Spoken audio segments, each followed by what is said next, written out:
그리고 제가 오늘 또 준비한 내용은 이제 저번 주에 그걸 했었죠. 기본적 분석에 대해서 저번 주에는 방송을 했었고, 오늘은 이제 그 반대쪽인 기술적 분석에 대해서 같이 보도록 하죠. 네, 주한님도 안녕하세요. 뭐 이제 기술적 분석에 대해서 들어가게 돼서 이야기 드리면은, 사실 저는 기본적 분석이랑 기술적 분석을 다 이용은 하고 있는데, 사실 주된 거는 기술적 분석을 좀 더 주로 하고 있어요. 그래서 조금 기술적 분석에 대해서는 제가 들을 수 있는 이야기도 많고, 매매에 좀 도움이 되는 이야기를 들을 수 있을 것 같아서 오늘은 일단 사실 기술적 분석이 어떤 건지 지난주에 기본적 분석과 비슷하게 전반적인 큰 그림을 그려놓고, 이제 그 안에 세밀한 부분들은 이제 다음 주부터 이제 차근차근 하나씩 해 나갈 거니까 뭐 참여하시면 좋으실 것 같아요. 그래서 일단 기술적 분석이란 내재 가치 결정에 영향을 주는 기본적 요인들보다 주가의 이제 거래량과 과거 흐름을 분석해서 하여 주가를 예측하는 방법이에요. 그러니까 결국 기술적 분석은 과거의 이제 차트 흐름을 보고서는 이제 그 앞으로도 이제 그 차트와 흐름이 비슷한 게 나오면 이렇게 흘러갈 거다라고 예상을 하는 그런 분석 방법이죠. 그래서 기술적 분석가들은 이제 주가 자체 또는 거래 활동 등을 이제 도표화하여 과거의 일정한 패턴이나 추세를 찾아내고, 이 패턴을 이용하여 주가 변동을 예측하고자 하는 거죠. 결국 주가 변동을 예측하려고 하는 분석이라고 보시면 돼요, 기술적 분석은. 그래서 뭐 예를 들면 뭐 추세 분석, 패턴, 뭐 지표, 뭐 엘리어트 파동 이런 분석들이 있어요. 그래서 기본적 분석은 지난주에 이야기 드렸듯이 뭐 재무제표라든지 실적, 뭐 기업의 CEO 뭐 이런 걸 통해서 분석을 했더라면, 기술적 분석 같은 경우는 그거를 제외하고 이제 오로지 차트에 나오는 것들, 뭐 거래량, 뭐 수급, 뭐 이동평균선, 아니면 뭐 각종 지표들 이런 걸 통해서 이제 분석을 하는 걸 기술적 분석이라고 하죠.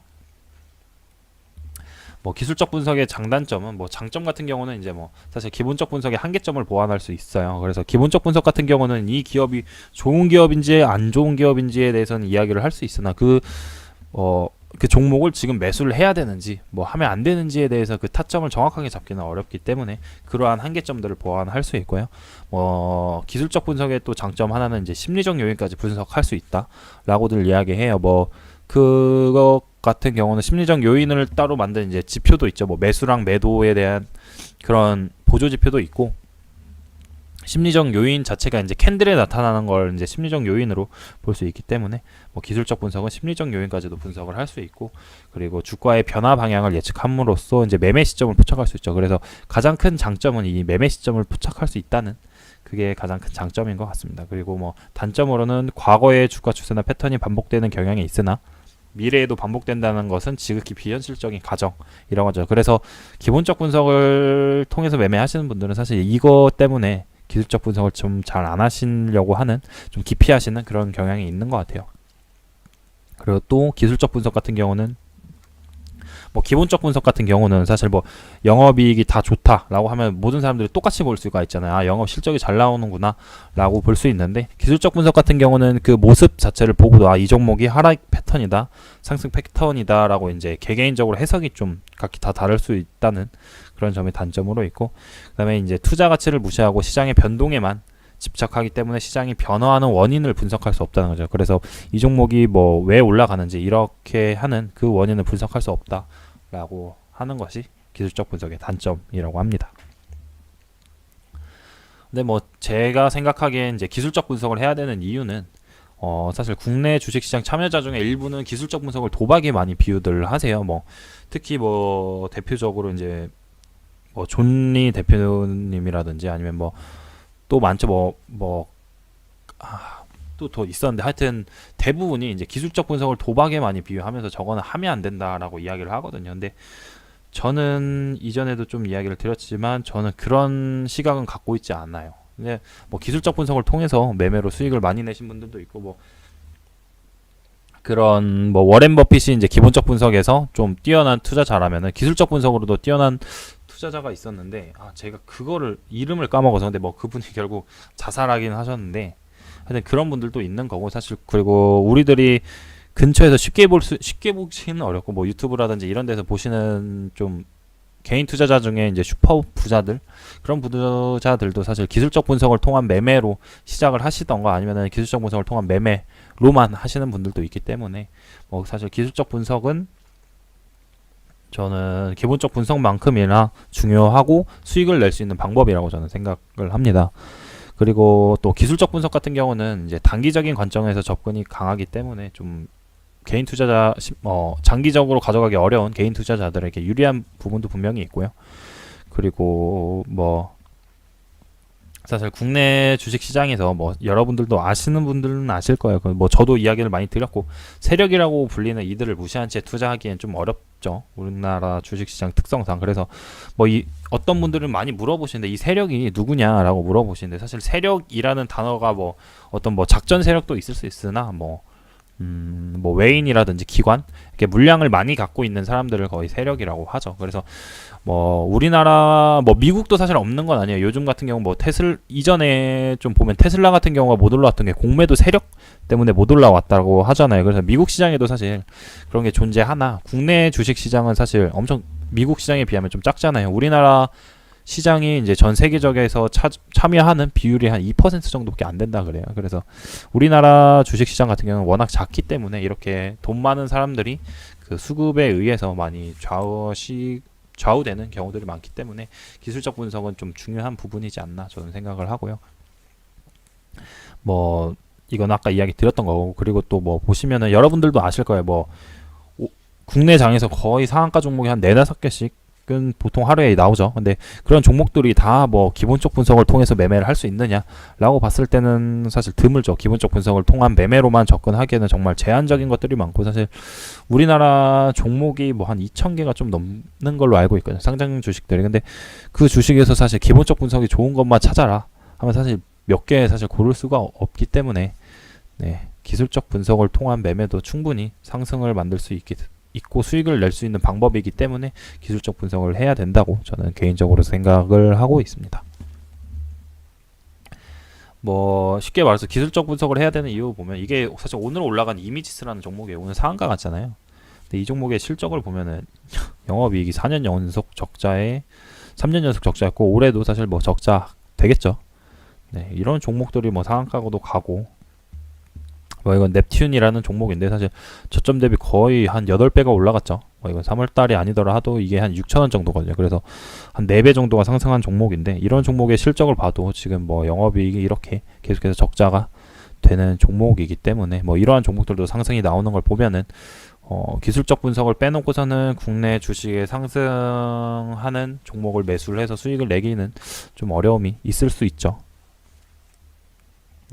그렇기 때문에 기술적 분석을 해야 된다고 저는 생각을 하고요. 그 다음에 기술적 분석과 기본적 분석의 차이는 사실 뭐 분석 목적은 기본적 분석 같은 경우는 이제 저평가 종목을 선정하는데 목적이 있는 반면에 기술적 분석 같은 경우는 이제 매매 시점을 포착하는 거죠. 매수 타이밍과 매도 타이밍을 포착하기 위해 기술적 분석을 하는 거고 뭐 분석 대상 같은 경우는 기본적 분석은 내재 가치고 그걸 활용 수단은 이제 재무제표 라면 이제 기술적 분석 같은 경우는 이 가격이 더 올라갈 수 있는 가격대인가 뭐 이런 거를 보는 거고 활용 수단은 거의 차트라고 볼 수가 있어요. 그래서 뭐 이 이용 정보 같은 경우는 기본적 분석이 현재 정보고 기술적 분석이 과거 정보라고 하는데 이거에 대해서는 좀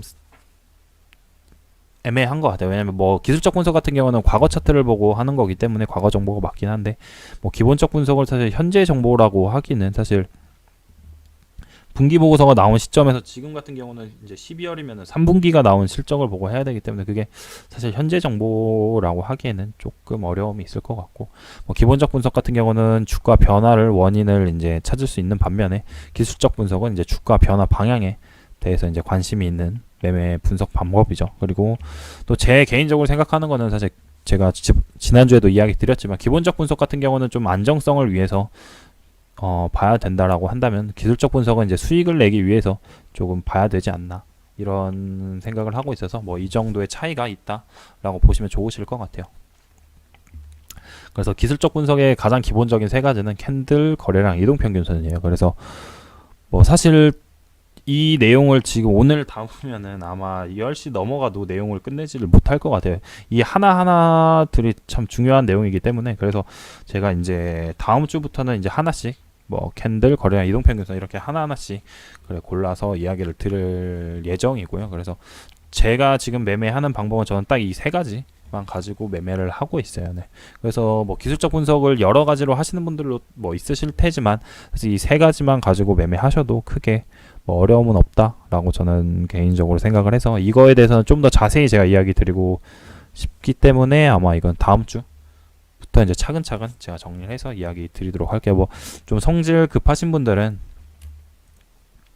어차피 뭐 제가 블로그라든지 카페에 이미 다 적어 놓은 내용들이기 때문에 지금 블로그 가셔서 여기 보시면 여기 기술적 분석 들어가시면 이렇게 뭐 다양하게 기술적 분석에 대한 것들도 있고 뭐 여기 보시면 뭐 세력에 대한 이야기도 있고 뭐 지지 저항 이동평균선도 여기 있고 여기 캔들이랑 거래량 같은 이런 기본적인 내용들은 제가 이미 다 포스팅을 해놨기 때문에 보시면 도움 되실 것 같아요. 네, 그래서 뭐 저도 뭐 크게 바뀐 것보다는 이거 토대로 매매를 하고 있고 그래서 일단 이 세 가지는 제가 다음 주부터 차차 포스팅하면 해 나갈 겁니다. 네. 그리고 뭐 기술적 분석에 다양한 지표들이 있죠. 뭐 MACD, MAO, 뭐 스토캐스틱, RSI, ROC, 뭐 OBV, VR, 역시계 곡선, 뭐 볼린저 밴드, 인벨롭, 이격도, TRX 이거 엄청 많아요. 이런 보조 지표라고 하죠. 이거를 보통 보조 지표들이 정말 많은데 사실 저도 이거를 공부를 엄청 많이 했었어요. 한때는 뭐 다시 블로그 보자면 여기도 MACD, 뭐 인벨로프, 뭐 볼린저 밴드 뭐 다 있는데 근데 저는 지금은 이제 좀 사용을 안 하는 편이에요. 그래서 뭐 제가 사용을 안 한다고 해서 이것들이 다 안 좋은 거냐라고 이야기 드리기는 어렵고 이것들도 다 잘 사용하시는 분들은 잘 사용하시는데 사실 이게 후행 지표다 보니까 저도 뭐 MACD에 대해서 일단 이게 보통은 시그널선이 상향을 돌파하면 매수를 하고 하향하면 돌파를 하면 이제 매도를 한다고 해요. 보시면은 인피니티 스퀘어를 예를 들어놨는데 뭐 이렇게 이게 파란 선이 시그널선이고 이게 검정선이 MACD 선인데 이렇게 돌파를 하면 여기서 매수를 하고 여기서 이제 꼬꾸라지면 매도를 하고 뭐 이런 식으로 한다고 하면 이게 좀 그럴싸하게 보이잖아요. MACD 같은 경우라든지 뭐 이렇게 동성제약이라든지 이렇게 좀 그럴싸하게 보여요. 이게 사실 후행 지표기도 하고 이거를 결과적으로만 보면 이렇게 좀 보이는데 사실 뭐 대형 포장 같은 경우 이거 예전에도 봤었던 종목인데 이거 같은 경우는 보시면 여기서 매수를 해서 여기서 매도를 해라 뭐 이런 식으로 이렇게 내버리거든요. 그래서 뭐 이러한 문제점들이 있어요. 이게 후행 지표다 보니까 보조 지표는 다 맞는 게 아니라 좀 이런 오류들이 다 있어서 여러분들이 아마 뭐 제가 생각하기에 보조 지표를 통해서만 매매를 한다라면 조금 리스크가 있지 않을까 생각을 해요. 저도 그래서 뭐 MACD, 뭐 인벨로프 뭐 이런 거 다 써봤는데 그 이후에 쓰지 않는 이유는 이러한 후행성 지표이기 때문에 조금 매매를 하려면은 우리가 확률이 좀 높은 매매법을 찾아야 되잖아요. 근데 좀 상대적으로 어렵더라고요. 이렇게 보조 지표만 따라서 하면은 그래서 어려워서 보조 지표 같은 경우는 안 하고 있는 편이고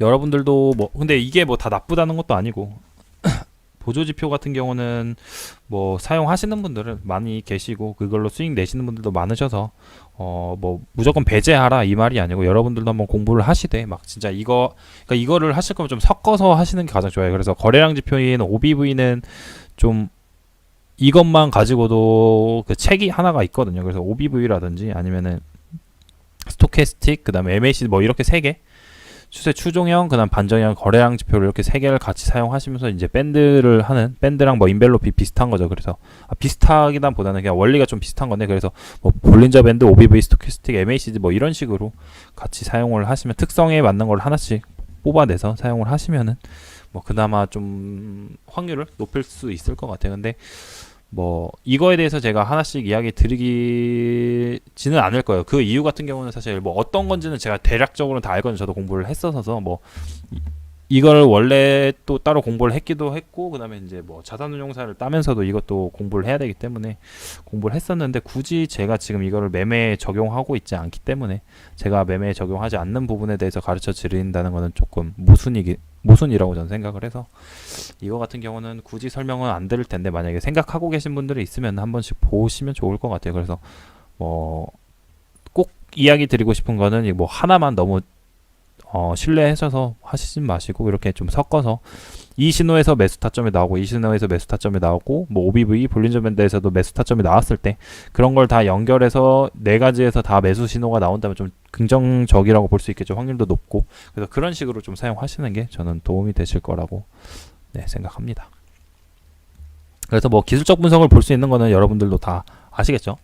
여기 이거는 저는 키움증권 차트를 많이 사용해요. 키움증권 HTS가 가장 오래됐고, 그리고 가장 많은 개인 투자자들이 사용하는 이제 HTS로 알고 있거든요. 제가 얼마 전에도 뉴스에서 봤는데 키움증권이 올해 실적이 가장 조금 상승폭이 높았다고 해요. 그거는 개인 투자자들이 이제 키움증권 쪽을 많이 쓰니까 그런 위탁매매 수수료 자금들이 많이 들어가서 그렇고, 뭐 보시면 여기 저도 있죠. 여기 캔들, 뭐 이동평균선, 여기 거래량도 있고. 보시면 뭐 여기서 기술적 지표들이 많이 있는데 이런 것들은 뭐 추가하셔서 하시면 좋을 것 같습니다. 뭐 하실 분들은. 근데 저는 그냥 심플하게 이렇게만 보셔도 뭐 굳이 나쁘지 않다라고 생각하고 충분하다라고 저는 생각하는 편이에요.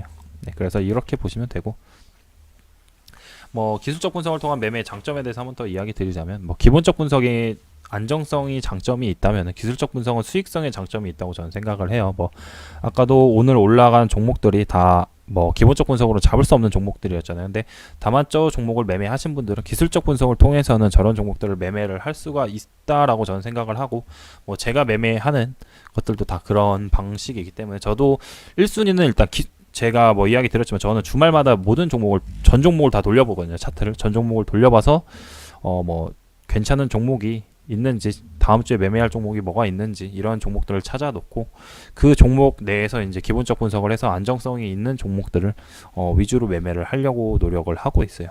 네.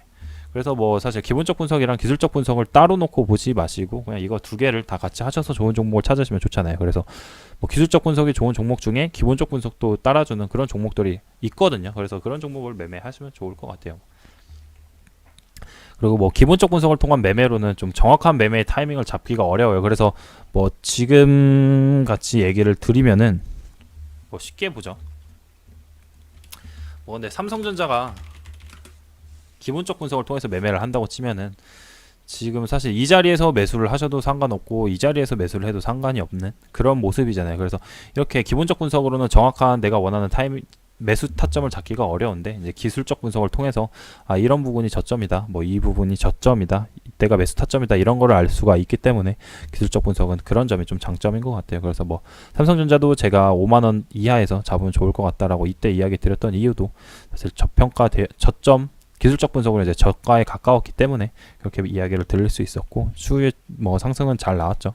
아시다시피 잘 나왔고, 그리고 뭐 아까도 이야기 드렸듯이 국내 주식시장에서는 수급이라고 불리는 세력들을 떼어놓고 매매하기란 좀 어려움이 있을 수 있어요. 그래서 뭐 엄청 우량주들 있잖아요. 삼성전자, 뭐 SK하이닉스, 뭐 이런 종목들도 사실 뭐 세력이 아예 없다라고 보기는 어렵다라고 저는 생각해요. 왜냐하면 그 외국인들 수급도 결국 세력이라고 할 수가 있는 거거든요. 세력이라는 것은 아까 이야기 드렸듯이 결국 그 물량을 많이 갖고 있고 그거를 이제 주가를 좌지우지할 수 있는 사람들을 세력이라고 이야기하기 때문에, 네, 그렇고 이제 기술적 분석에서는 특히 심리적 분석이 들어가 있어서 이 분석을 통해 이제 세력들이 어떻게 주가를 끌고 가는지에 대한 것들을 알 수 있다면 좋은 수익을 얻을 수 있겠죠. 그래서 제가 매매하고 있는 방법도 사실 이 세력들을 쫓아다니면서 매매를 하고 있는 방법이기 때문에, 네.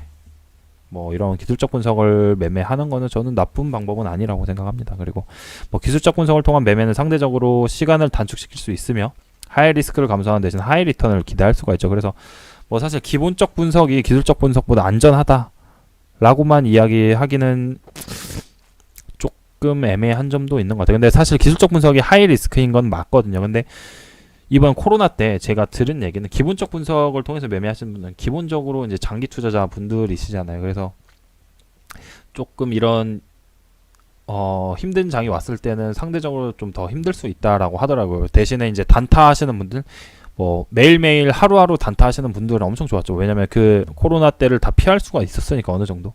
네, 그래서 뭐 사실 기술적 분석의 리스크도 있고 기본적 분석의 리스크도 있지만 사실 상대적으로 봤을 때는 기술적 분석에 대한 리스크가 좀 더 크죠. 네. 대신에 기술적 분석을 통한 매매는 이제 하이 리턴, 단기간에, 그러니까 하이 리턴이라는 게 뭐 높은 수익만 이야기하는 것도 아니고 사실 그 시간에 대한 그런 것도 있기 때문에 하이 리턴이라고 여기서 이야기하는 거는 단기적으로 큰 수익을 낼 수 있는 그런 거를 의미하고 있습니다. 그래서 뭐 이건 제가 실제로 매매했었던 건데, 국일 신동 같은 경우는 뭐 제가 11%뭐 이 정도 수익을 냈는데, 이거 같은 경우는 사실 보면은 기본적 분석이 엄청 좋은 종목은 아니었어요. 보시면 영업이익도 뭐 작년에도 적자였고 올해도 좀 적자고 영업이익이 계속해서 줄어드는 그런 모습에 있고, 단기순이익 같은 경우도 계속해서 줄어들고 적자 전환을 했던 종목인데, 이런 종목은 차트가 워낙 좋았기 때문에 이때 매수를 해서 이때 매도를 할 수 있었고요.